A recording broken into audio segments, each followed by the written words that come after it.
When did you realize that you're dating an idiot? She didn't understand that you actually have to pay what you spent on credit cards.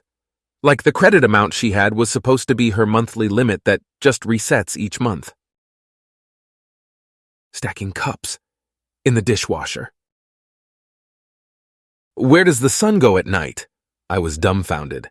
Edit. She was in her early 20s at the time. Preheats the microwave? The night I said that, I thought I smelled gas, and they grabbed a lighter and struck it without hesitation.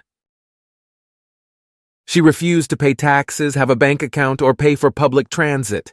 She told me I change my name every few years so they can't find me.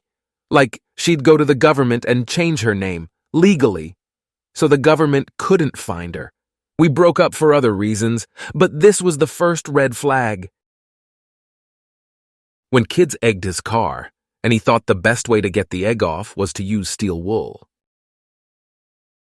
She kept stating the big revelation of her story with Lord and behold instead of lo and behold. I told her she was using the wrong word, but I was the idiot because you behold the Lord. Anyways, Lord and behold, she F asterisk, asterisk, asterisk, ed 5 other dudes, so we're on a more than temporary break. My wife would bring stuff home that said, refrigerate after opening, open it, and put it in the refrigerator. She didn't know that yogurt and pudding were not the same thing. She thought it was like how the British call fries chips. She had been eating pudding and granola for breakfast for months and congratulating herself for being so healthy. She also baked baby Jesus a birthday cake on Christmas, lit a candle, and took it outside. When the wind blew the candle out, she was convinced it Jesus that blew it out. My ex wanted to start a business making supplies for baby showers.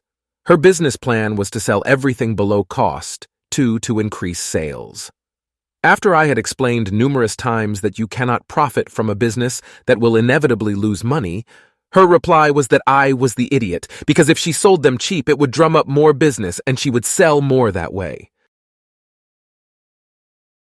One day they looked at me and said, "We should make a trip to New York." I said, "I think that would be fun, but we really don't have the money to fly there right now. It's not that far." We lived in Portland, Oregon at the time. New York is next to Canada, and Canada is just past Washington. It can't be that far away. She walked into a computer lab on campus and simply picked up a computer and walked home with it. She was living with me at the time, so I get home to find a very familiar-looking computer sitting on the kitchen table. She literally thought the computers were free for students.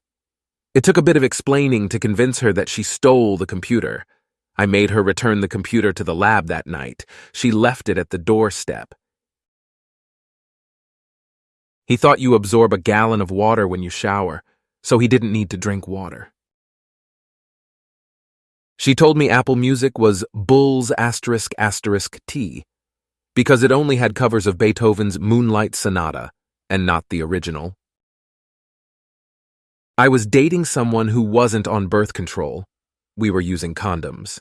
She also didn't want me to come inside her because they aren't 100%. I had no problem with that. Double protection from not coming inside and being wrapped up anyway. Sure. So I was finishing myself off after we had S3X, and I was getting moderately close and asked if I could finish on her chest. So I did, and some of it also dripped on her belly, nowhere near the nether regions.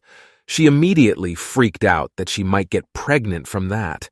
She was like, "My uterus is right there." It took me 20 minutes to convince her that ASP asterisk RM can't burrow through your skin and get in that way.